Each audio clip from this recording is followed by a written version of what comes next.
हिंदू धर्म में धन धान्य सौभाग्य के लिए माँ लक्ष्मी की पूजा की जाती है, उनका व्रत किया जाता है। तो आइए देखते हैं वैभव लक्ष्मी का व्रत हम कब से स्टार्ट करें, उद्यापन कैसे करें, पूजा विधि, हर चीज़ों को बारीकी से जानते हैं। तो वीडियो को आप आखिरी तक ज़रूर देखिए। सबसे पहले बात तो यही आती है कि व्रत हमें कब से शुरू करनी चाहिए, कौन से महीने से, किस दिन से। तो व्रत हमें शुक्रवार को करना है और शुक्रवार भी ऐसा होना चाहिए कि कोई भी महीने का, किसी भी महीने का शुक्ल पक्ष का शुक्रवार का दिन हमें कोई भी महीना लेना है। उस महीने में शुक्ल पक्ष का जो पहला शुक्रवार होता है उस महीने से स्टार्ट करना है। और ख़ास करके ये अगहन का महीना हो तो ज़्यादा अच्छा होगा, या आप नए वर्ष से या फिर किसी भी महीने से अपनी श्रद्धा अनुसार कर सकते हैं। और उसी समय हमको ये संकल्प लेना है कि हम कितना व्रत करना चाहते हैं। आप 11 कर सकते हैं, 21 कर सकते हैं, या आप 1 साल 2 साल तक जितनी भी व्रत करना चाहते हैं वो आप कर सकते हैं। तो जब आप पहले दिन उपवास रहेंगे तो उसी दिन आपको ये संकल्प रखना है कि मैं 11 दिन का उपवास रहूँगी, मतलब 11 हफ्ते का या फिर 21 दिनों का। तो ये आप कर सकते हैं। ये तो हो गया व्रत का दिन और कैसे करें, पर आपको जिस दिन व्रत रखना है उस दिन कैसे रखना है ये पूरी डिटेल से देख लेते हैं। तो व्रत रखने के दिन आपको सबसे पहले सुबह जल्दी उठ करके स्नान कर लेना है। स्नान करने के बाद आपको साफ़ सुथरे कपड़े पहनने हैं, और व्रत के दिन अगर आप लाल रंग का कपड़ा हो तो आप पहन सकते हैं। आप जहाँ पर पूजा कर रहे हैं वहाँ पर आपको दीपक जलाना है और लाल रंग का कपड़ा बिछाकर माँ लक्ष्मी की मूर्ति या फिर उनकी जो फ़ोटो है उसको स्थापित करना है। और ये सब करने से पहले आपको अपने घर की पूरी साफ़ सफाई कर लेनी है। आप न सिर्फ वैभव लक्ष्मी का बल्कि जो भी व्रत आप रख रहे हैं उसके पहले आप पूरे घर में नमक से पोछा लगाएं। इससे घर की नकारात्मक ऊर्जा खत्म होगी और इससे माँ लक्ष्मी का वास भी बना रहेगा। इतना सब करने के बाद आपको माँ लक्ष्मी के पास एक श्रीयंत्र रखना है। आपको ये मालूम होना चाहिए कि माँ लक्ष्मी को श्रीयंत्र अति प्रिय है। उसके बाद माँ लक्ष्मी की तस्वीर के आगे जहाँ पर हम कलश स्थापित करेंगे उस कलश के नीचे में आपको अक्षत रखना है, क्योंकि कलश को डायरेक्ट ज़मीन पर नहीं रखें।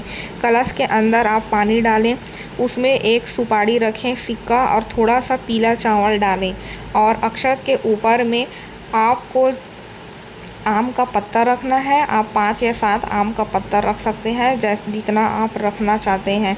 उसमें आप एक कटोरी रखें, उसमें चावल भरें और एक चांदी का सिक्का, या फिर चांदी का सिक्का नहीं है तो कोई भी सिक्का या आभूषण रखें। उस कलश के ऊपर आपको दीपक जलाना है। इतना सब होने के बाद आपको पूजा स्टार्ट करना है। माँ लक्ष्मी को सिंदूर, रोली, मौली, लाल फूल, फल चढ़ाएं, खीर का भोग लगाएं, या आप खीर पूड़ी के साथ चने की सब्ज़ी, आपको जो अच्छा लगता है वो आप माँ लक्ष्मी को भोग लगाएं। और हर हफ्ते में आप माँ लक्ष्मी को अलग अलग भोग लगाएंगे तो ये ज़्यादा अच्छा रहेगा। इतना सब करने के बाद वैभव लक्ष्मी का आपको कथा पढ़ना है। उसके बाद आपको माँ लक्ष्मी की आरती करना है। उसके बाद स्वयं प्रसाद ग्रहण करके पूरे परिवार के लोगों को प्रसाद बांटना है और बड़े बुजुर्गों से आशीर्वाद लेना है। और याद रखें, जब भी आप व्रत करें तो आपको किसी की चुगली नहीं करना है। भूल से भी कोई ऐसा कार्य नहीं करना है जिससे सामने वाले का अपमान हो या उसके मन को ठेस लगे, क्योंकि आप ऐसा करेंगे तो आपके व्रत पूजा का कोई भी महत्व नहीं रह जाएगा। ये तो हो गई व्रत की पूरी जानकारी। अब हम देखेंगे व्रत के बाद आपको फलाहार कैसे करना है। तो ये पूरा आपको बारीकी से बताऊंगी और बहुत सारे ऑप्शन के साथ। तो सबसे पहले हम जैसे नॉर्मल व्रत के बाद खाते हैं कोई भी फल, कद्दू या सिंघाड़े के आटे से बनी पूड़ी। आप सिंघाड़े की पूड़ी खा सकते हैं, आप उसका जो हलवा बनाकर, बर्फ़ी बनाकर वो खा सकते हैं। आलू की सब्ज़ी घी के साथ बनाकर खा सकते हैं। दही ले सकते हैं, सेंधा नमक का ही इस्तेमाल करना है। इस चीज़ को आप ध्यान देंगे। इसके अलावा और भी चीज़ को बताऊंगी जो आप व्रत के दौरान खा सकते हैं। इस व्रत में आप खाने के लिए कच्चे केले का इस्तेमाल कर सकते हैं। कच्चे केले का आप चिप्स बना सकते हैं, पर आप उसमें सेंधा नमक डालकर ही खा लें। लौकी का उपयोग कर सकते हैं। साबूदाने की आप खिचड़ी बना सकते हैं, साबूदाने का खीर बना सकते हैं, बड़ा बना सकते हैं, उसका पुलाव बना सकते हैं। आप हर बार अलग अलग खा सकते हैं, क्योंकि एक ही चीज़ों को खाएंगे तो आपकी हेल्थ पर भी प्रभाव पड़ेगा और खिलाएगा नहीं। तो ये सब चीज़ों का उपयोग आप कर सकते हैं। आलू की बहुत सारी चीज़ बनती है, तो आलू से जो रिलेटेड चीज़ है हर चीज़ में सेंधा नमक का इस्तेमाल करें। आप लस्सी बनाकर पी सकते हैं, सत्तू की लस्सी, बेल की लस्सी आप पी सकते हैं। तो मैंने इतनी सारी चीज़ बताई है, आप इन सारी चीज़ों में से कुछ भी चीज़ आप हर हफ्ते अलग अलग खा सकते हैं, इसमें आपको कोई भी दिक्कत नहीं होगा। और माता रानी को भी आप हर हफ्ते अलग अलग चीज़ का भोग लगाएं।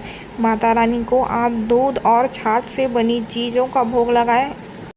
पूरा व्रत करने के बाद आप 7 या 11 हफ्ते का जितने भी व्रत रखे हैं उसके आप आखिरी हफ्ता में आपको उद्यापन करना है।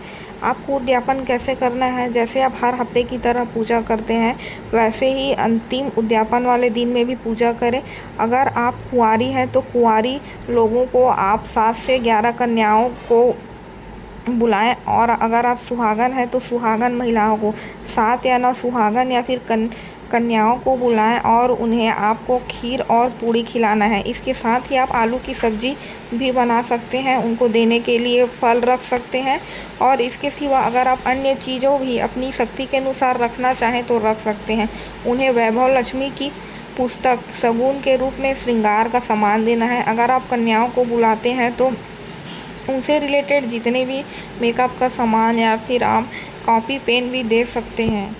उनको बुलाने के बाद आपको सबसे पहले सभी का पैर धोकर उनको एक स्थान पर लाइन से बाहर बैठाना है। उसके बाद उनको आलता लगाना है। इसके बाद आपको उन्हें तिलक लगा करके आरती करनी है और सबको प्रणाम करना है। उसके बाद आपको उन्हें खिलाना है। उसके बाद आप जितनी वैभव लक्ष्मी की पुस्तकें लाई हैं सबको एक एक वैभव लक्ष्मी की पुस्तक देना है, नारियल देना है, केला देना है, इतना सामान आपको देना है। इसके अतिरिक्त आप सुहागन हैं और सुहागन महिलाओं को बुलाए हैं तो आप सबको श्रृंगार का सामान, रुपया पैसा भी आप दे सकते हैं। और सबको वैभव लक्ष्मी माँ का नाम आवाहन करते हुए सबको खुशी के साथ प्रणाम करके विदा करना है।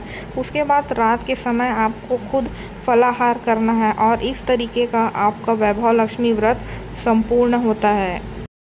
ये सब तो हो गई पूरी जानकारी। और सबसे बड़ा प्रॉब्लम महिलाओं की लाइफ में आता है मासिक धर्म। आपको मासिक धर्म में क्या करना है तो बता दूं, अगर आपको शुक्रवार के पहले से ही मासिक धर्म चल रहा है तो वो वाला जो हफ्ता है वो आपको छोड़ देना है।